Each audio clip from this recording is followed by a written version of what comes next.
Cante isso bem alto, bem alto. Posso amar, perdoar.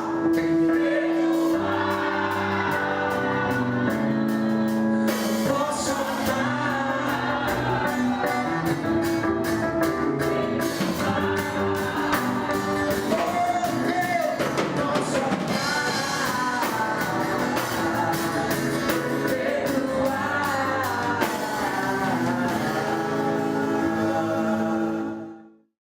Se tem uma coisa que o inimigo faz todos os dias é tentar roubar nossa alegria.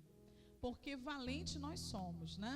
Deus nos chamou porque Ele olhou em nós e viu que nós somos fortes e valentes.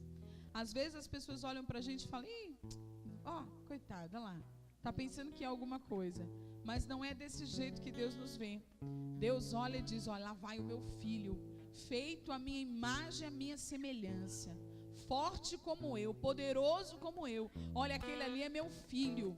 Ele foi criado para fazer coisas grandes. Ele foi chamado para impactar o mundo. Ele foi chamado para marcar essa geração.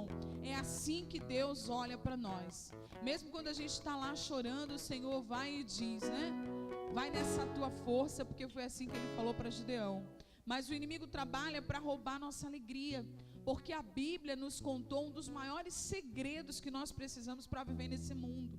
Ela diz que a alegria do Senhor é a nossa força. Por isso o inimigo trabalha tanto para entristecer o nosso coração. Ele trabalha 24 horas para frustrar a gente. Você consegue tudo, mas no fim alguma coisa te aborrece e você volta para casa triste. Quantas vezes isso aconteceu comigo? A gente fazia aquele evento lindo, maravilhoso, todo mundo ia feliz, elogiando, foto em Facebook, e eu voltava triste porque uma coisinha desse tamanho tinha ferido minha alma. Isso é estratégia diabólica. Até que o Senhor abriu a minha mente e disse: filha, minha alegria é a tua força, alegra-te em mim, porque todas as coisas lhe são possíveis quando você confia em mim. Então eu queria começar uma palavra que eu vou ministrar sobre a sua vida hoje, que fala sobre coragem, sobre valentia, mas nenhuma coragem, nenhuma ousadia, nenhuma valentia, nenhuma atitude de força nossa prevalece na nossa vida se a alegria do Senhor não morar no nosso coração. Você fica de pé comigo para a gente cantar? A alegria está no coração de quem já conhece a Jesus. A verdadeira paz só tem aquele que já conhece a Jesus. O sentimento mais precioso que vem do nosso Senhor é o amor que só tem quem já conhece a Jesus.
Saltar uma cova, não é isso que você cantou aí?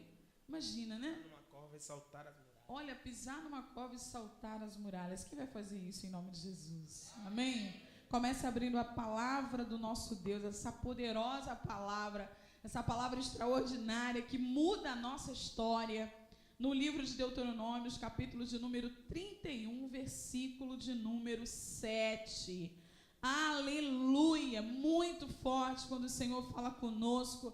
É poderoso sentir a presença do Senhor. E eu creio que hoje Ele vai trazer para o nosso coração uma palavra de ânimo, uma palavra de alegria, uma palavra de coragem, uma palavra que vai nos fazer entender que hoje é o último dia do mês de novembro, mas a palavra do Senhor diz que o fim é melhor do que o começo de todas as coisas. A palavra do Senhor diz que quando a gente pensa que é o fim, é o começo de um novo tempo. Deus é poderoso para restituir as tuas forças. Deus é poderoso para te fazer colher nesse último mês do ano. Amém? Olha o que está escrito ali. Está escrito assim: e chamou Moisés a Josué e lhe disse aos olhos de todo Israel: esforça-te e anima-te, porque este povo entrarás na terra que o Senhor jurou a teus pais, tu farás herdá-la. O Senhor é aquele que vai diante de ti, Ele será contigo, não te deixará, nem te desamparará. Não temas, nem te espante. Eu vou ler novamente essa palavra. Eu queria que você agora, nesse momento, começasse a lembrar daquilo que você projetou no final do ano passado. Aquilo que você tinha em mente, aquilo que Deus colocou no teu coração, os sonhos que o Senhor te deu, os projetos, os planos.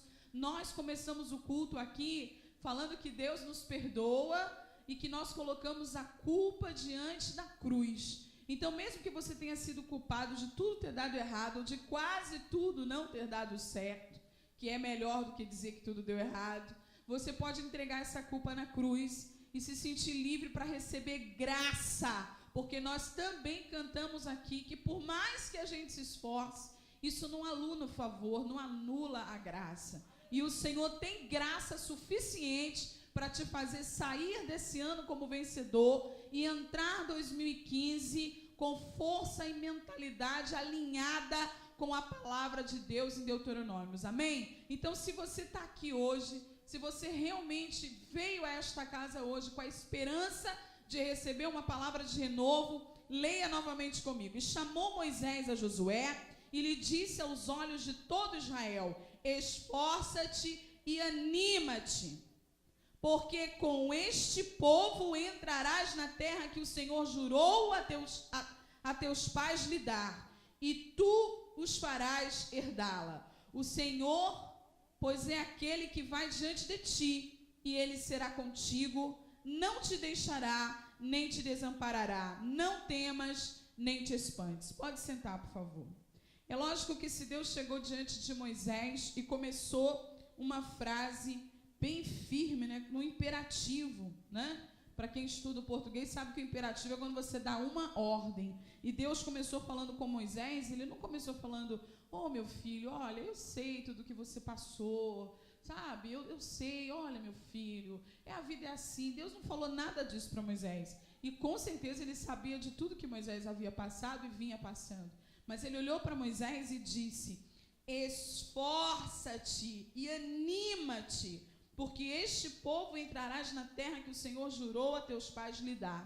Então, muitos de nós, né, estamos na igreja hoje porque nós somos frutos da oração de alguém. Às vezes não é do nosso pai físico, da nossa mãe física, mas Deus levantou alguém no campo espiritual para estar orando pela nossa vida, para estar trazendo a gente para dentro dessa igreja, não para as quatro paredes dessa igreja, mas para dentro do celeiro de Jeová, né? Para dentro do útero de Deus, onde Ele nos gera todas as manhãs. Então, Deus fez uma promessa a alguém, que Ele vai nos curar, que Ele vai nos salvar, que Ele vai nos libertar, que Ele vai nos prosperar. E muitas das vezes, Deus fez essa promessa a nós mesmos. Quantas vezes nós entramos em diálogo com Deus? Quantas vezes nós conversamos com o Senhor e Ele nos promete através da boca de alguém, né? Nos promete através de uma esperança que Ele faz nascer na nossa alma. E Ele sabia do que Ele tinha prometido a Moisés, do que Ele tinha prometido aos pais de Moisés. Ele sabia de toda a história de Moisés. Vocês conhecem a história de Moisés. Moisés era para nem ter crescido. Havia uma sentença de morte para se matar todos os primogênitos, né? E Moisés foi criado pela própria filha do faraó. Tudo num processo de Deus. Às vezes a gente não entende, a gente pergunta assim, o que eu estou fazendo aqui agora? E Deus está nos levando para aquele lugar para sermos projetados para os lugares altos para os quais Ele nos preparou. Hoje, por exemplo, eu estou vestindo uma roupa, minha roupa está bonita? Pode falar, tá bonita ou tá feia? Fala, Josué, você que me conhece, tá bonita? Eu estou vestindo uma roupa que eu estou sendo curada. Por quê? A última vez que eu usei essa roupa, deve ter mais de 3 anos, eu estava lá na TV Caju. E quando eu vim de Aracaju, debaixo de uma tristeza horrível, porque a televisão fechou, não deu certo, aquela porção de confusões que alguns de vocês conhecem, eu não podia nem ver nada que era de lá. E quase tudo eu dei para os outros mesmo, assim, eu me livrei, porque eu não conseguia nem ver aquilo. Falava, de Aracaju, não quero nada. Eu não trouxe nada, o meu escritório inteiro eu doei para outra igreja, eu vim sem nada, eu só trouxe o computador com poucos dias quebrou. Eu não queria nem ver aquilo ali, porque me lembrava a minha dor, a tristeza de todo o esforço que eu fiz e que aquilo, eu vim para casa com a roupa do corpo. Então eu vim muito triste, só que hoje eu compreendo que aquela passagem pela tristeza era o meu acesso a uma alegria poderosa que eu nunca ia poder provar, porque quando Deus me trouxe de lá para cá, Ele me trouxe para o Projeto da Sempre. Né? Levou 12 meses para o Projeto da Sempre sair do oculto, mas Ele saiu do oculto. Né? Deus, quando Ele me trouxe, eu levei 90 dias assim que, olha, irmão, sem nenhum exagero, não era depressão como as pessoas falam aí no mundo, porque eu sempre fui liberta pela misericórdia de Deus, mas eu estava assim, fiquei dentro da caverna, né? Dentro da caverna mesmo. Eu andava de chinelo de dedo, penteava nem o cabelo, ela ficava com o cabelo assim, bonito que nem o seu, assim. Quer dizer, o seu tem estilo, né? Mas o meu sem pentear, só Deus. Por quê? Porque eu perdi, eu fiquei sem chão, mas eu sabia dentro de mim que Deus tinha propósito naquilo. Eu escutava Damares o dia inteiro, eu tinha que ouvir alguma coisa, porque as pessoas ao meu redor estavam todas assim, poxa aí, tá vendo, ó? Você foi lá, 3 anos, não deu nada certo, perdeu tudo, gastou dinheiro, largou tudo, mas eu sabia dentro da minha alma que Deus tinha propósito naquilo, tanto que eu nunca parei de trabalhar. Eu encarei o fracasso, encarei as críticas das pessoas, mas eu não parei de trabalhar. Eu sabia que Deus tinha alguma coisa. Então, esse esforça-te, tem bom ânimo, foi algo que Deus falou para mim sempre. Um dia eu estava vindo, no meio desses 3 meses, eu estava vindo de Salvador, eu, Sérgio e Yasmin no carro. Quando eu passei pelo viaduto aqui, do aeroporto, tudo iluminado, né, bonito, aí o Espírito Santo falou assim para mim, onde está a mulher que disse que ia ficar milionária antes dos 40 anos? Mas aquilo foi tão forte dentro de mim que eu falei, estou aqui, Senhor. Eu estou aqui. Aí eu falei para Deus, mas será que ainda dá tempo? Eu falei para Deus e fiquei com aquilo no meu espírito. Simplesmente, alguns dias depois, eu consegui a reunião com um espanhol que me deu a concessão do canal. Eu não estou dizendo que eu estou milionária porque eu tenho um canal, mas eu estou dizendo para vocês que eu tenho uma grande fonte de riqueza. Primeiro porque a televisão leva a palavra de Deus 24 horas para as casas. Então, não existe ninguém que eu conheça que tenha algo mais valioso do que o que eu tenho. Deus entregou na minha mão um canal de televisão que prega a palavra dele. Então, são, no mínimo, uns 250 mil lares que têm acesso à palavra de Deus. E quando Deus fala que eu vou ter para dar, é inacreditável isso.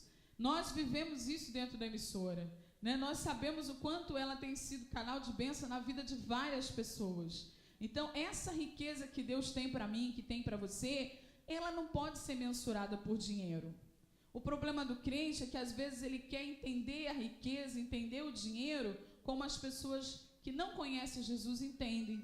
Então, nós somos pessoas muito ricas, nós somos pessoas que temos o poder de Deus em nós. Vocês já oraram por algo que acontece?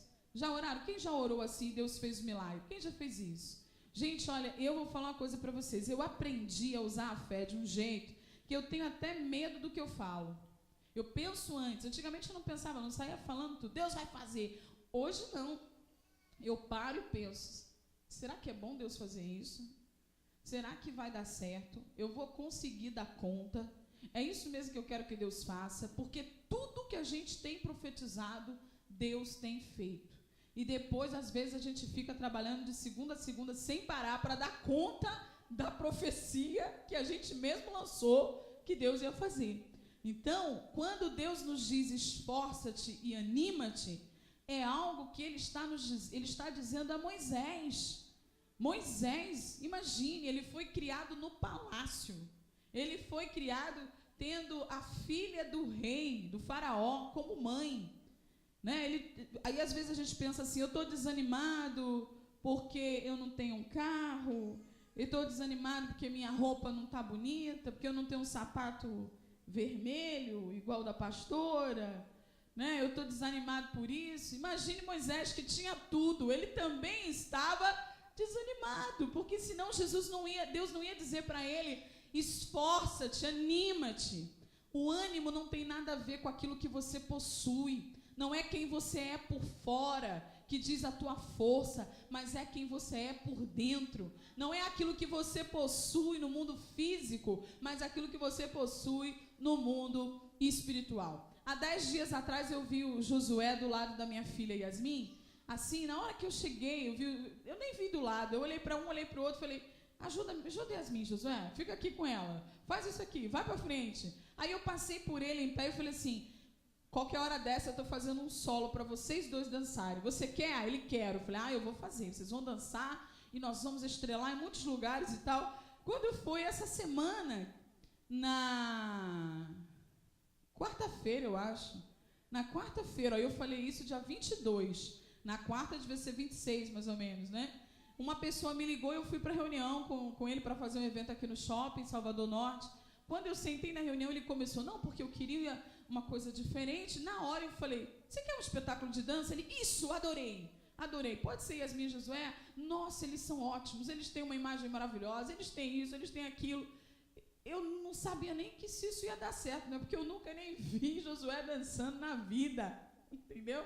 Muito menos Yasmin dançando uma música que vocês vão fazer uma cena de um filme, né? Mas o Senhor tinha falado, Ele me mostrou, Ele viu, então Ele tem coisas grandes. E nós temos o quê? Que ser corajosos, que ser audaciosos, e já está tudo certo, e vão ensaiar amanhã, e vão, terça-feira, todos estão convidados, 19h30 mais ou menos, vai acontecer.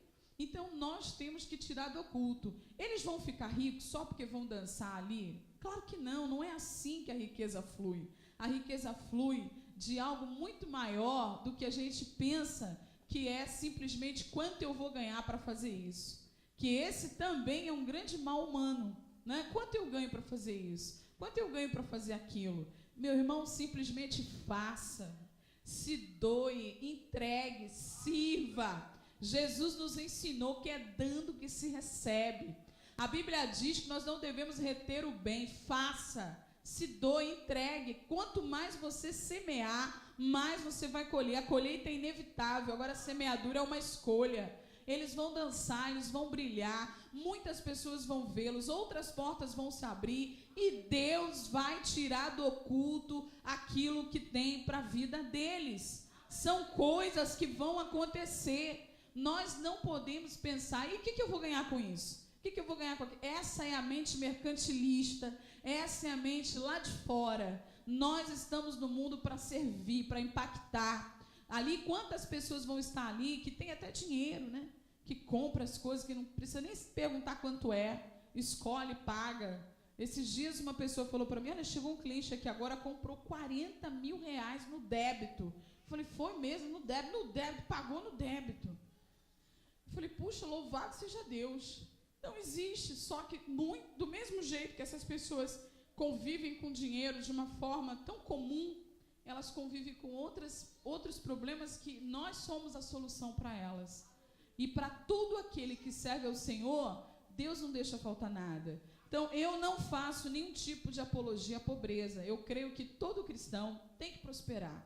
Você tem que ter sua casa própria, você tem que ter seu carro, você tem que ter uma boa comida na mesa, tem que comer uma comida saudável, seu filho tem que estar bem arrumado, mas nada disso pode significar para você a sua essência. A sua essência é Cristo, a sua alegria é o Senhor. Todas as outras coisas o Senhor já tem para nós. Se nós tivermos uma aliança com Deus, uma aliança com a palavra dele e vivermos realmente integridade, o Senhor vai estar conosco.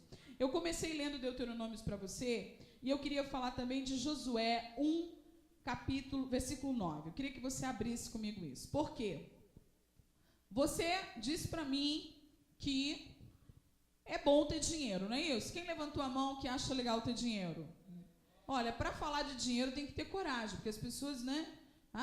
Não estou falando de material, estou falando de ter dinheiro para pagar suas contas, para poder ter dignidade, tá? Porque dinheiro, você quando tem dinheiro, você tem dignidade, né? Sem dinheiro, você tem caráter, as pessoas até acham você bonzinho, mas o dinheiro, quando você paga suas contas em dia, quando você consegue ter uma vida equilibrada, você tem dignidade. Quando você tem muito dinheiro, aí você tem honra.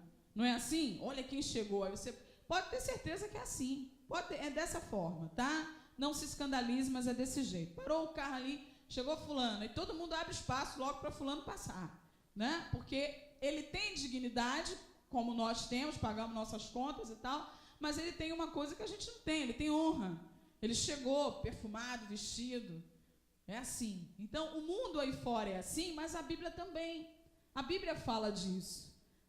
Eu tenho estudado muito, tenho procurado saber como eram as posses dos homens de Deus.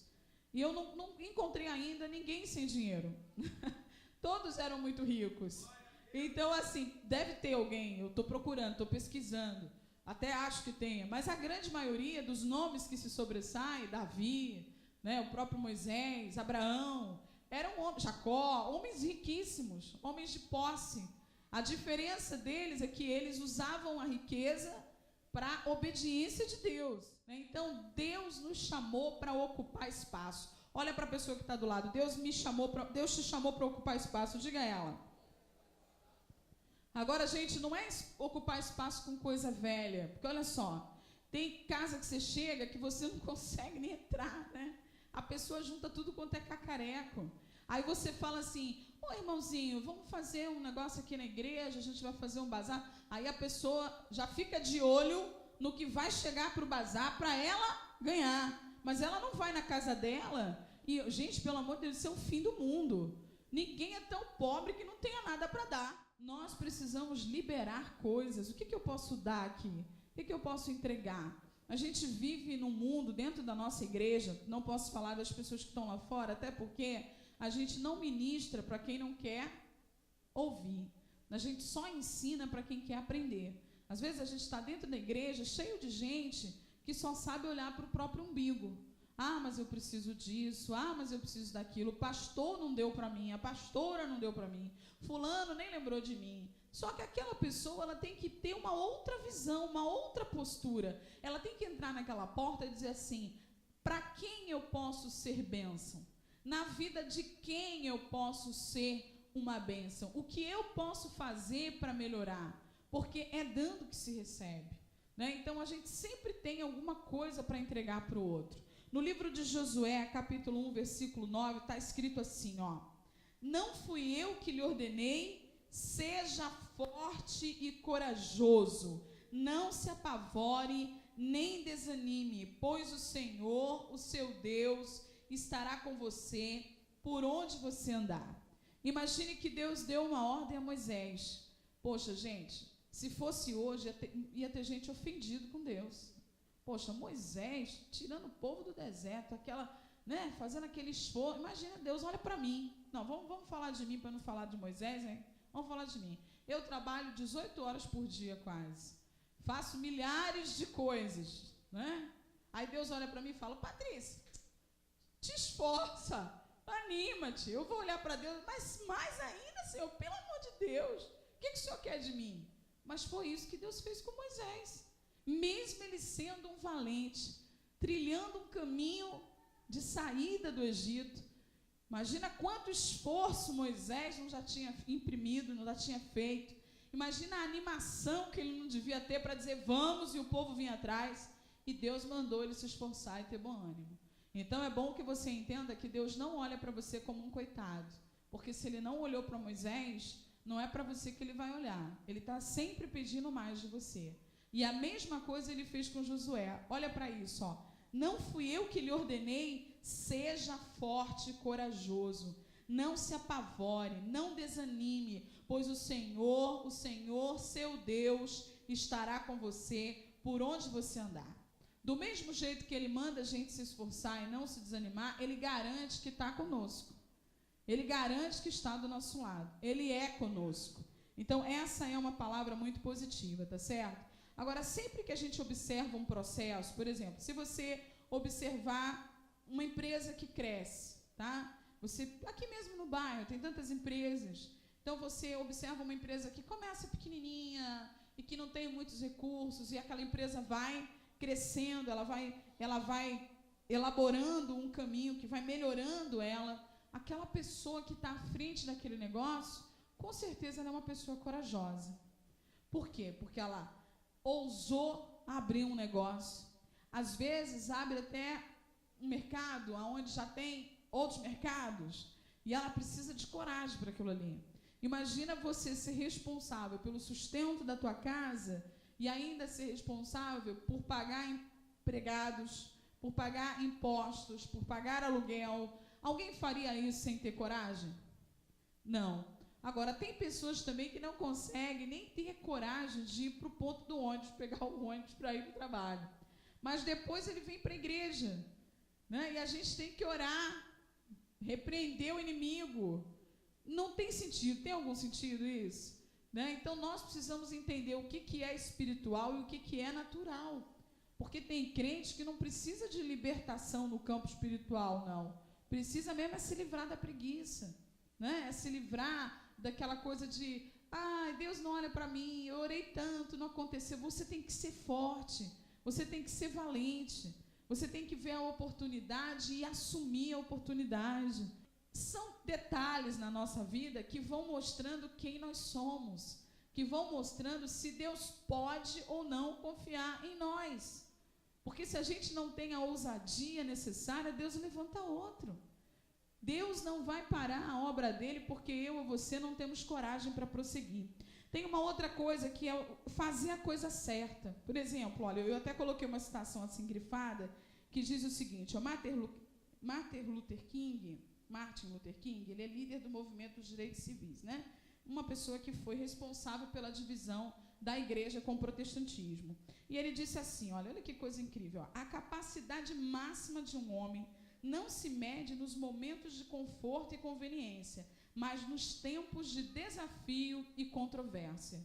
Você quer ver se alguém é valente? Tira ele do comodismo. Né? Quando as coisas ruins acontecem na nossa vida, é que nós realmente experimentamos Deus. Não que a gente precise do sofrimento para conhecer Deus, mas muitas das vezes Deus precisa que a gente sofra para que a gente conheça Ele. Porque quando está tudo bem, a gente não busca Deus. Raras são as pessoas que vivem em constante ligação com Deus quando tudo está bem. A maioria de nós sempre está em constante ligação com Deus quando alguma coisa está ruim, ou quando a gente quer muito alguma coisa de Deus. Isso é da nossa natureza humana. Mas nós que somos espirituais, precisamos testificar das coisas espirituais. Em que nível você está? Você é crente quando você precisa de dinheiro para comprar comida?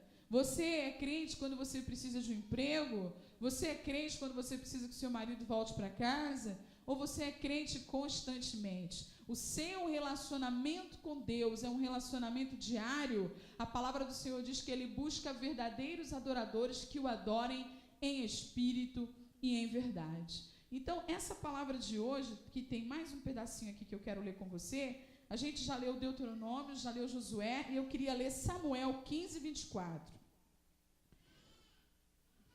Porque a coragem, ela simplesmente nos faz chegar em muitos lugares, Mas a falta de coragem também nos faz perder grandes oportunidades.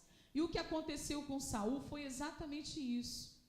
Saul, muitas das vezes, ou a grande maioria das vezes, ele se atrapalhou porque ele tinha medo. E foi o medo que impediu Saul de viver o plano de Deus para ele. Vocês acham que Deus tinha o plano de que Saul enlouquecesse, de que Saul perdesse guerra, de que Saul perdesse a visão? Deus não tem esse plano para nenhum de nós. Os únicos planos que Deus tem para nós estão descritos na palavra dele. Eu é quem sei qual é a boa, perfeita e agradável vontade do Pai. Esse é o plano de Deus. Deus tem planos bons para todos nós.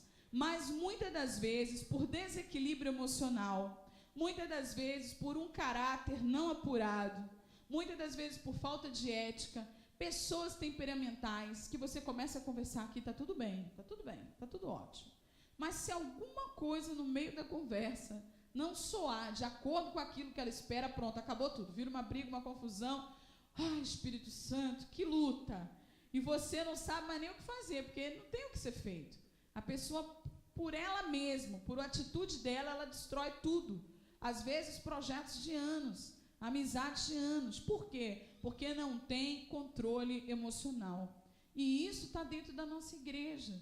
Isso está dentro da nossa casa. Quantos casamentos são desfeitos exatamente por isso? As pessoas até se gostam, as pessoas se amam, as pessoas têm um bom relacionamento, os vizinhos gostam deles, mas eles não conseguem entrar em sintonia, em acordo. Por quê? Porque não tem um espírito de concordância. E a Bíblia diz o quê? Que a vida da gente acontece na concordância. Os mansos herdarão a terra. Esse é um outro versículo que muitas das vezes eu perguntei ao Senhor, Deus, o que quer dizer isso? Pelo amor de Deus. Por quê? A vida é uma guerra constante. Se você não levantar, não batalhar, não correr atrás, não fazer, não acontecer, você não consegue nada. Aí a Bíblia vem e diz que os mansos herdarão a terra. Só que aquilo ali está dizendo para mim que são os mansos de espírito. Não está escrito os lerdos herdarão a terra. Não está escrito os preguiçosos herdarão a terra. Ser manso, ter mansidão no seu espírito. Tem pessoas que não aceitam uma ordem, não aceitam um direcionamento. E é a pior coisa do universo. E tem gente muito criativa. Tem pessoas, eu trabalho com muitas pessoas que são criativas, que são pessoas que têm potencial incrível. Minha própria filha. E a primeira coisa que eu falo sempre é o seguinte, olha, a hora da ideia é aqui na reunião. Depois ninguém tem que ter ideia. A gente tem que executar a ideia que saiu da reunião. Eu falei com o Josué no telefone também. Eu falei, olha, eu vou dirigir vocês dois. Vocês são os bailarinos, mas eu sou a diretora. Eu preciso de uma música de filme. Por quê? Porque o filme todo mundo já viu, todo mundo já conhece. Quando tocar a música, vai se instalar aquela sensação de você estar dentro do filme. Vocês conseguem fazer a dança a partir disso? Consigo. Qual a liberdade deles? Escolha o filme, escolha qual a música. Eu não estou mandando, dando ordem, mas eu preciso dirigir. E tem pessoas que não entram nessa direção. Tem gente que nunca consegue ter um emprego, aí vai ser empreendedor, não é porque tem um espírito empreendedor, é porque não consegue trabalhar em equipe. E aí ele é obrigado a trabalhar sozinho, porque ninguém tolera ele no grupo. Ele não consegue dialogar. Então nós vivemos um Brasil assim hoje. Você vai falar com alguém, a pessoa fala, eu já sei. Você nem terminou de falar, já sabe. Então nós não podemos fazer isso. A palavra de Deus, ela nos direciona o tempo inteiro. Se grandes líderes como Moisés, como Josué, foram chamados por Deus à atenção para se esforçarem, para se animarem, quem somos nós? Nós devemos receber essa palavra diariamente e nos esforçar todos os dias. Porque apesar de Deus nos chamar o esforço, nos chamar o ânimo, Ele termina dizendo, eu sou contigo por onde você for. Seja qual for a luta, eu estou com você. Seja qual for a batalha, eu estou com você. Então a garantia que nós temos é diferente das pessoas lá fora. Eu convivo com muitas pessoas que não são cristãs e com muitas pessoas muito ricas. E a diferença delas é que elas têm ânimo e elas se esforçam. Eu chego nos lugares, as pessoas são ricas, elas têm carro bom, casa boa, ganham dinheiro, se vestem bem, comem comida boa, bebem bebidas caras, mas elas estão o tempo inteiro trabalhando. Elas estão o tempo inteiro em sintonia com o negócio delas. Eu mandei um e-mail para uma pessoa que está em Nova York, domingo passado, era mais ou menos 9h40 da noite. Não deu 5 minutos, ele respondeu o e-mail. Aí eu li a resposta, mandei outra, ele respondeu de novo. Eu conversei mais de meia hora ali por e-mail com uma pessoa muito rica de Nova York. Ele foi imediatamente me respondendo. Eu tenho gente na minha equipe que eu mando e-mail, leva 5 dias, eu tenho que ligar. Fulano, você viu que eu te passei um e-mail? Gente, é inacreditável. Ontem eu tomei uma atitude de mandar um e-mail para uma cliente e falei, poxa, hoje é sábado, acho que eu vou incomodar ela, mas eu vou mandar assim mesmo. Segunda-feira ela chega e lê. Não tinha 15 minutos de relógio, eu ainda estava na reunião, chegou a resposta dela. Ok, tudo acertado, me manda o mapa, fotos do local. Pronto. Então nós precisamos aprender com essas pessoas. Josué e Moisés foram e são grandes exemplos de liderança. Porque tem muita gente dentro da igreja querendo bênção de Davi e se comportando como Saul. Então você precisa entender quem você é.